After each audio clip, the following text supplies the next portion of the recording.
हमारा अपना merchandise store आप लोग अवश्य विजिट करें। यहाँ पर आपको बहुत सारी नए ऑप्शंस मिल रहे हैं। ये देखिए, ये हैं 4 कलर्स में मंदिर वहीं बनाया है, और इधर है 4 कलर्स में अयोध्या, काशी, मथुरा, और साथ में और भी हैं आपके पास टी शर्ट ऑप्शंस।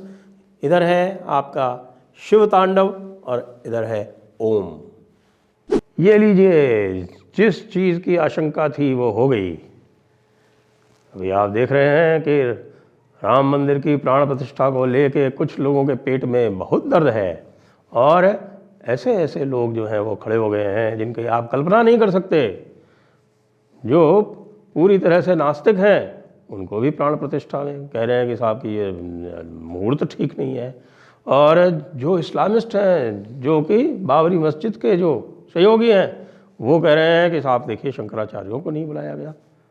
और जो कांग्रेसी हैं, जिनने पूरे जीवन भर राम का, शिव का, कृष्ण का, उनका सबका विरोध किया है, वो कह रहे हैं कि अरे भाई ये देखिए, ये न केवल मुहूर्त गलत है, लेकिन साहब देखिए ये पूर्ण नहीं हुआ। जिन्होंने जीवन भर उसको रोकने में कोई कसर नहीं छोड़ी, वो कह रहे हैं कि अरे राम मंदिर में प्राण प्रतिष्ठा हो रही है बिना शिखर के चढ़े हुए। उनके टाइम पे सोमनाथ की प्राण प्रतिष्ठा के 15 वर्ष बाद शिखर चढ़ा था, लेकिन नहीं, उससे क्या होता है।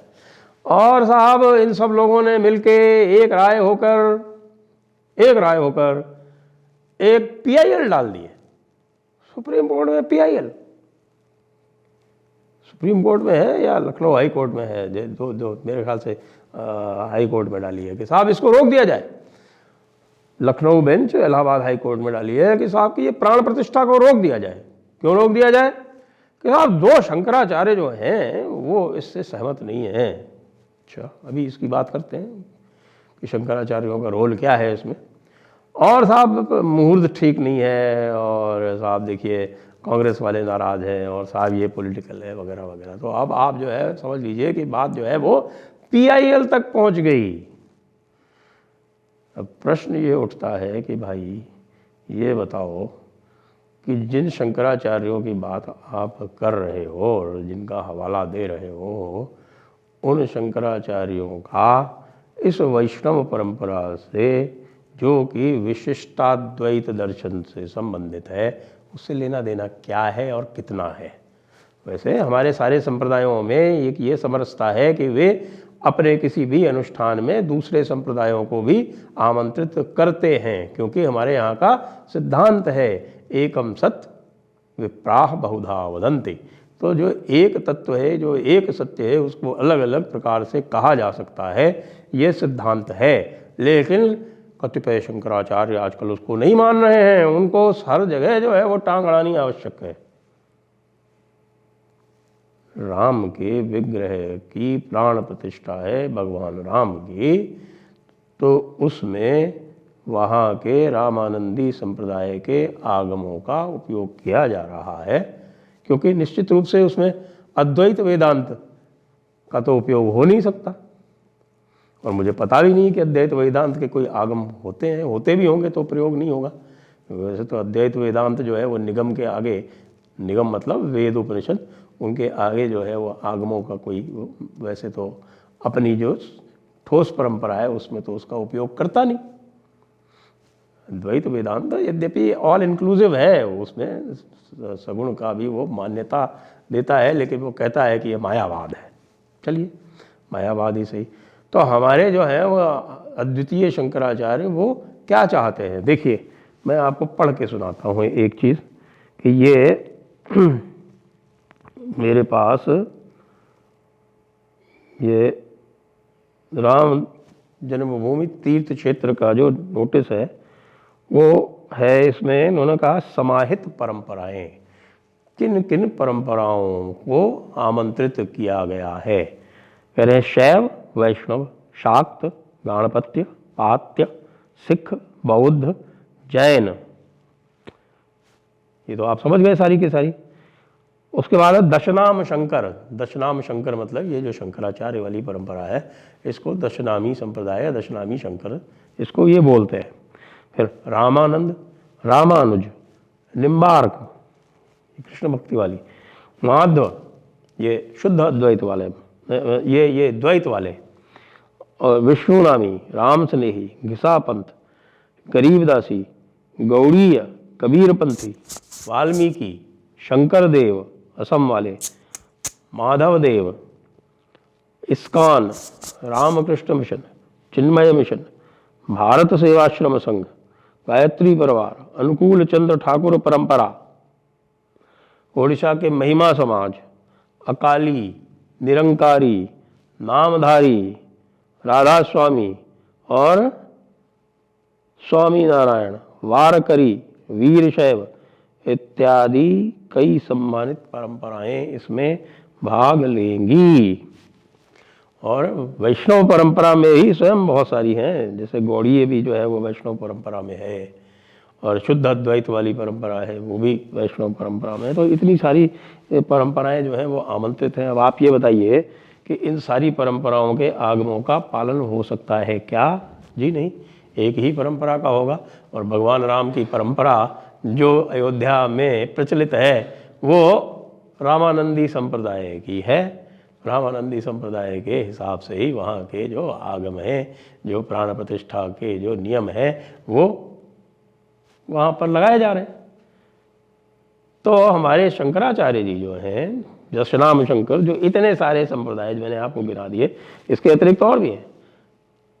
हमारे वनवासी, जनजातीय और परंपराएं जो हैं, गिरिजन, इस प्रकार की जो परंपराएं हैं उनको भी आमंत्रित किया गया है।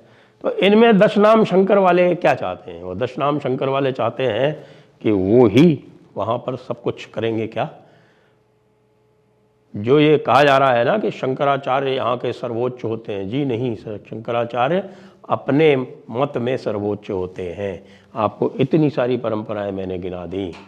रामानंदी में रामानंदाचार्य सर्वोच्च होते हैं, उनकी भी चार पीठ है, शायद 4 बड़ी पीठ है।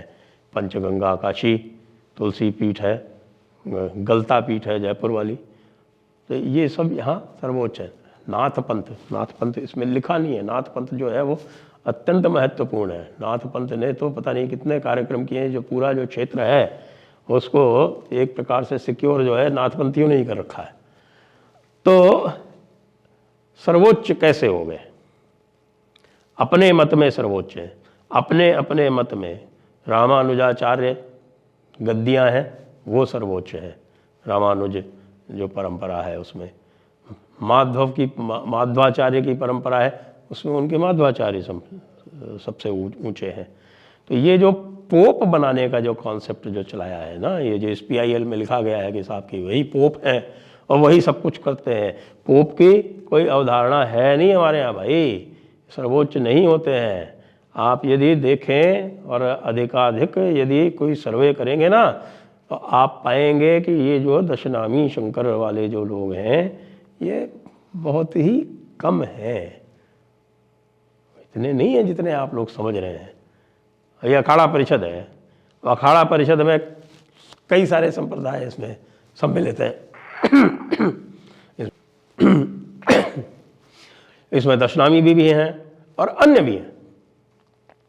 तो ये जो इस समय का जो एक कॉम्बो चल रहा है जिसमें 2 शंकराचार्य और जो ट्रैड हैं उनके साथ में पंक्चर वाला जुबैर भी है, उनके साथ में कांग्रेसी भी हैं, उनके साथ में लेफ्टिस्ट भी हैं, उनके साथ में हमारा पूरा पंचमक्कार क्लास है। ये ज़बरदस्त कॉम्बो बना है साहब, और इसी कॉम्बो का परिणाम है कि ये PIL है। तो अभी मैं तो ये पूछना चाहूँगा कि ये जो हमारे शंकराचार्य द्वय हैं, विशेषकर से जो सबसे ज़्यादा इस समय वाचाल हैं, अभिमुक्तेश्वरानंद, जो एक्चुअली तो हैं भी नहीं शंकराचार्य, वो भले भी अपना कितना क्लेम करते रहें, हम उन्हें शंकराचार्य मानते ही नहीं। उनको किसी भी प्रकार से बाकी शंकराचार्यों का, यहाँ तक कि निश्चलानंद सरस्वती जी महाराज का भी समर्थन नहीं मिला है। और जब तक सारे शंकराचार्यों का समर्थन नहीं मिले तो आप हो ही नहीं सकते। तो ऐसे कितने भी फर्जी पट्टाभिषेक कराते रहिए। विमुक्तेश्वरानंद जी, आप फर्जी शंकराचार्य हैं, सुन लीजिए। और आप इस समय अपने जो भी आपके 2 पीस ट्रॉल्स हैं उनके साथ में आप सम्मिलित हो गए हैं पंचमक्कारों के साथ में। आप में और पंचमक्कारों में अब कोई अंतर नहीं है। और इस समय अयोध्या की धरती गुंजायमान हो रही है। वहाँ रामानंदाचार्य श्री रामभद्राचार्य जी का जो अमृत महोत्सव चल रहा है उसमें धीरेन्द्र शास्त्री जी पहुंच गए हैं और उन्होंने अलख जगा दी है और ये कह दिया है कि अगला नंबर काशी और मथुरा का है।